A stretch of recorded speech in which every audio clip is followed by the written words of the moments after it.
Hello hello hello, आवाज़ आ रही है? Okay, hello everyone, I hope आप सब ठीक होंगे। तो हम लोगों ने अब तक जितने लेक्चर्स लिए हैं उसके थ्रू हमारा जो प्लेन्स टॉपिक था वो ख़त्म हो चुका है। अब आज हम लोग शुरू करेंगे लाइंस, और फिर लाइंस और प्लेन्स को एक साथ पढ़ के कुछ क्वेश्चन सॉल्व करके आपका यूनिट 2 जो है वो ख़त्म हो जाएगा। फाइन, तो शुरू करते हैं। आज नया टॉपिक है लाइंस है। लाइंस रिलेटिवली मैंने सेकेंड लिया इसको, सेकेंड टॉपिक है ये हमारा। ओके, क्या है लाइन? एक लाइन क्या होती है? 3 डायमेंशनल एस्पेक्ट में एक लाइन कुछ नहीं भाई, ये बोर्ड मैंने एक लाइन खींची, स्ट्रेट लाइन है ये, ठीक है। लाइन डेफिनेशन मिलती कैसे हम लोग को? लाइन की डेफिनेशन हमें यहां से मिलती है कि हमने अगर 2 पॉइंट चूज किए, कोई आर्बिट्री 2 पॉइंट चूज किए, तो इन दोनों पॉइंट को कनेक्ट करने वाला जो सेगमेंट है यूनिडायरेक्शनल, उसे हम लोगों ने लाइन कहते हैं, ठीक है। सॉरी, हाँ ठीक है, ये बातें हो गई लाइन के बारे में। लेकिन मैथमेटिकली लाइन को हम लोग रिप्रेजेंट कैसे करते हैं, मैथमेटिकली लाइन लिखते कैसे हैं, वो बात जरा जान लेते हैं जरा। आप लोगों ने 2 डायमेंशनल ज्योमेट्री जब पढ़ी थी अपने स्कूल लाइफ में, तो उसमें लाइन की इक्वेशन आप लिखना सीखे होंगे, y = mx + c, कुछ आपने ऐसा पढ़ा होगा, या फिर आपने कुछ ऐसा पढ़ा होगा, y - y1 = mx - x1 + c। जब आप लोगों ने लाइंस चैप्टर स्कूल में पढ़ा था तो आप लोगों ने एक चीज नोटिस की होगी कि आपको एक पॉइंट और एक डायरेक्शन, जिसको आप उस समय पे स्लोप का नाम देते थे, वो पता होना चाहिए था मिनिमम, ताकि आप किसी लाइन की इक्वेशन को डिफाइन कर सकें, किसी लाइन को आप बता सकें। जैसे 2 डायमेंशन में हम लोग किसी पॉइंट और स्लोप के थ्रू किसी लाइन को डिफाइन करते हैं, सिमिलरली 3 डायमेंशनल ज्योमेट्री में भी हम लोग किसी लाइन को डिफाइन करने के लिए जो मिनिमम रिक्वायरमेंट हमको चाहिए वो है एक पॉइंट जिससे वो लाइन पास करे, और एक डायरेक्शन।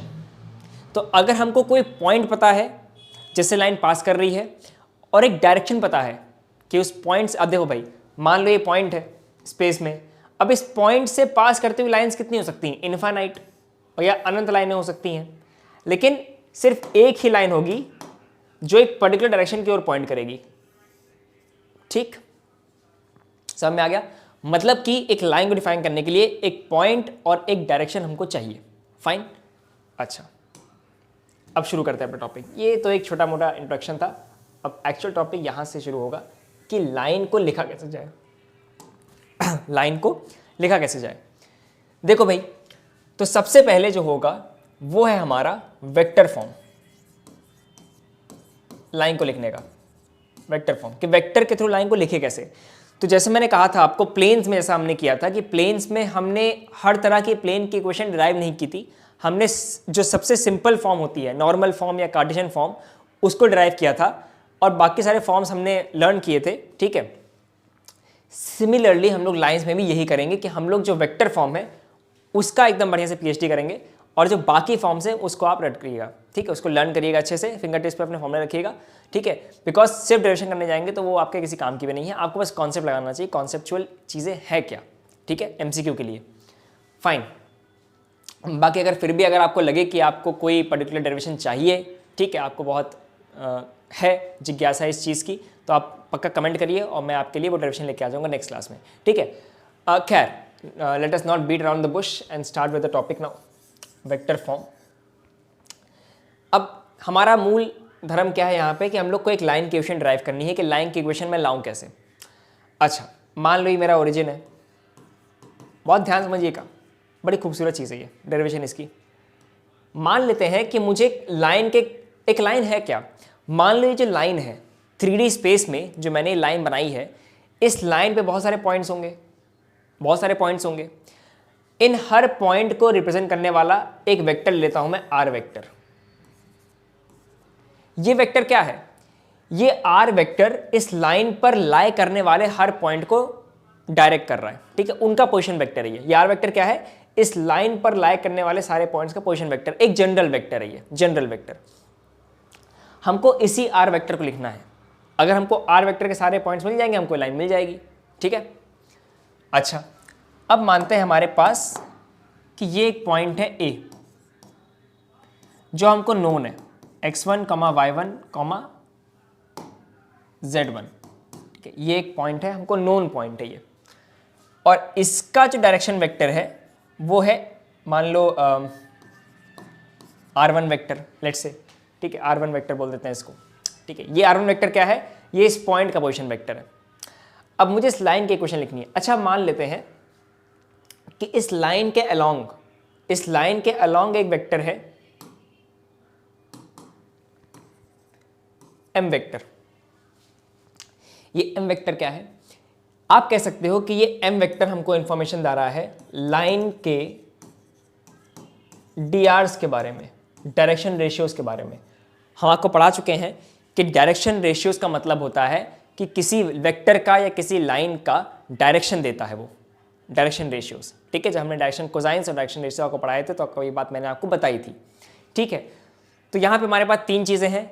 एक तो एक पॉइंट जिससे लाइन पास कर रही है, इस लाइन का डायरेक्शन जो कि m वेक्टर से रिप्रेजेंट हो रहा है, ठीक है। लेट्स से ये है आपका a i cap plus b j cap plus c k cap, ठीक है, फाइन। और ये जो r वेक्टर है ये जनरल वेक्टर है आपका, जो लाइन को रिप्रेजेंट कर रहा है, ठीक है, लाइन के हर एक पॉइंट को रिप्रेजेंट कर रहा है, फाइन। अब देखो, अब एक चीज समझो, मान लो मेरे पास ये एक वेक्टर है, ठीक, a वेक्टर, ठीक, और मेरे पास ये एक वेक्टर है p वेक्टर, और ये वेक्टर है q वेक्टर। मैं इस q वेक्टर को कैसे लिख सकता हूं? देखो, आपको वेक्टर एडिशन आता है, ट्रायंगल लॉ ऑफ एडिशन, तो ट्रायंगल लॉ ऑफ एडिशन के मदद से हम लोग ये देख सकते हैं कि p vector plus q vector is equal to a vector. आपको दिख रहा है वेक्टर लॉ ऑफ एडिशन से ये चीज़ कि p vector plus q vector, तो हम लोग यहाँ से यहाँ चले, फिर यहाँ से यहाँ चले, तो हम लोग को मिल क्या रहा है कि हम लोग अल्टीमेटली यहाँ से यहाँ चल रहे हैं, तो ये a वेक्टर हमको मिल रहा है। तो p vector plus q vector is equal to a vector, ठीक है, फाइन। तो ये तो वेक्टर लॉ ऑफ एडिशन हो गया, ठीक है। इसी का यूज़ करेंगे हम लोग यहाँ पे हमारी लाइन का वेक्टर फॉर्म लिखने के लिए। देखो भाई, इसी प्रकार से जो m वेक्टर है, ये तो एक वेक्टर है, डायरेक्शन है, ठीक है। तो यानी कि ये वेक्टर, मान लो कि जो हमको ये वेक्टर मिला, इसको मैं कहता हूं लैम्डा m वेक्टर। भैया m वेक्टर तो एक डायरेक्शन हो गई ना, ये जो लेंथ है वो किसी पैरामीटर पे बेस्ड है। ये लैम्डा क्या है, ये एक पैरामीटर है, ये लैम्डा एक पैरामीटर है। इस पैरामीटर की मदद से हम लोग इस वेक्टर को निकाल रहे हैं बार बार, ठीक है। ये पॉइंट P मान लो, तो इस AP वेक्टर को हम लोग लैम्डा m वेक्टर कह रहे हैं, AP वेक्टर को लैम्डा m वेक्टर कह रहे हैं, ठीक है। अब देखो यहाँ पे R1 vector plus AP vector is equal to R vector.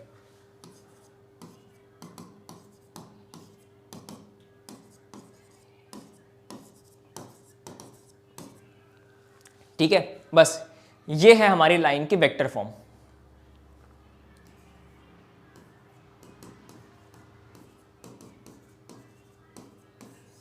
Note कर लीजिए, इसको लिख लीजिए, ये हमारी लाइन की वेक्टर फॉर्म है, ठीक है। तो फर्स्ट पॉइंट आपका खत्म होता है, वेक्टर फॉर्म लिखना लाइन का। सर ये वेक्टर फॉर्म है, बिल्कुल ये वेक्टर फॉर्म है। जरा एक एग्जांपल थ्रू समझते हैं इसको। मान लो मेरे पास एक पॉइंट है,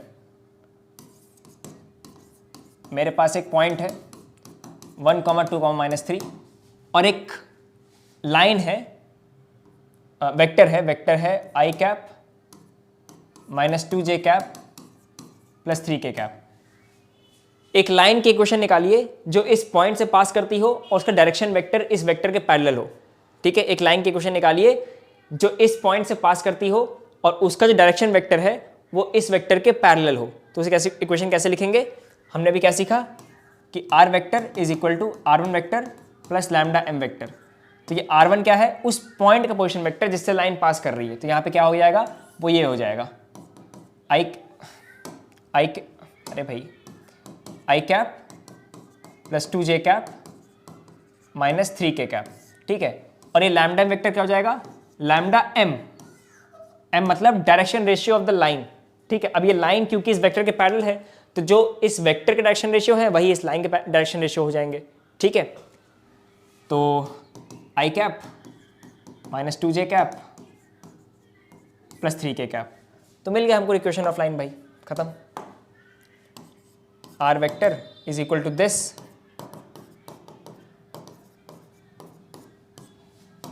प्लस लैम्डा दिस।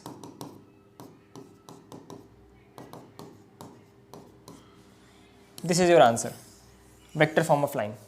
अब इसमें लैम्डा की वैल्यू रखते रहोगे, आपको उस लाइन पर लाइक करने वाले पॉइंट्स मिलते रहेंगे। जो मैंने बात बोली नोट कर लीजिए, यहाँ पे लैम्डा की वैल्यू अलग रखने पर आपको क्या मिल रहा है, आपको पॉइंट्स मिल रहे हैं। ये कौन से पॉइंट्स हैं?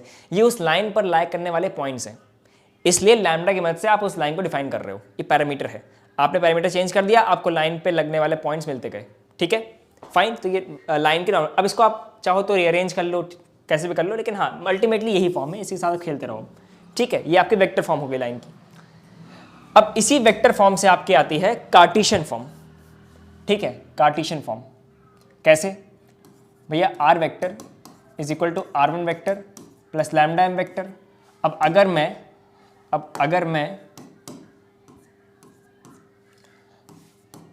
r1 वेक्टर को x1 i cap y1 j cap plus z1 k cap बोल दूं और m वेक्टर को a i cap plus b j cap plus c k cap बोल दूं, यहाँ पे r1 वेक्टर क्या रिप्रेजेंट कर रहा है? एक ऐसे पॉइंट का पोजीशन वेक्टर जिस पॉइंट से लाइन पास कर रही है। और m वेक्टर क्या रिप्रेजेंट कर रहा है? m वेक्टर रिप्रेजेंट कर रहा है लाइन का डायरेक्शन वेक्टर। ठीक है, डायरेक्शनल वेक्टर जो कि लाइन के पैरेलल है। ठीक है, तो यहाँ पे जो ये ए बी सी है ना, ये उस लाइन के डायरेक्शन रेशियोज हैं जो आपको लाइन के डायरेक्शन का आइडिया दे रहे हैं। फाइन, तो ठीक है भाई, ज़रा पुट करते हैं हर एक चीज़। अच्छा, आर तो एक जनरल वेक्टर है, तो एक्स, अच्छा यहाँ पे एक काम कर सकते हैं कि इसको ऐसे लिख सकते हैं, R vector minus r1 vector is equal to lambda m vector. ठीक है, अब रख दो भाई, तो x i cap plus y j cap plus z k cap minus x1 i cap plus x2 j cap. अच्छा वाई, सॉरी क्या कर रहा हूँ, x1 i cap plus y1 j cap plus z1 k cap is equal to lambda a i cap plus b j cap plus सी के cap. ठीक, okay. अब इसको आप रीअरेंज करिए, डॉट प्रोडक्ट सॉल्व करिए, तो आपको क्या आ जाएगा? ये आ जाएगा x minus x1 i cap plus y minus y1 j cap plus z minus z1 k cap is equal to lambda a i plus b j plus c. अब जरा इसमें देखो, अगर आप i के कंपोनेंट को i से, j के कंपोनेंट को j से, k कंपोनेंट k से कंपेयर जब करोगे, तो कंपेयर करने पर आपको एक चीज़ दिख रही होगी।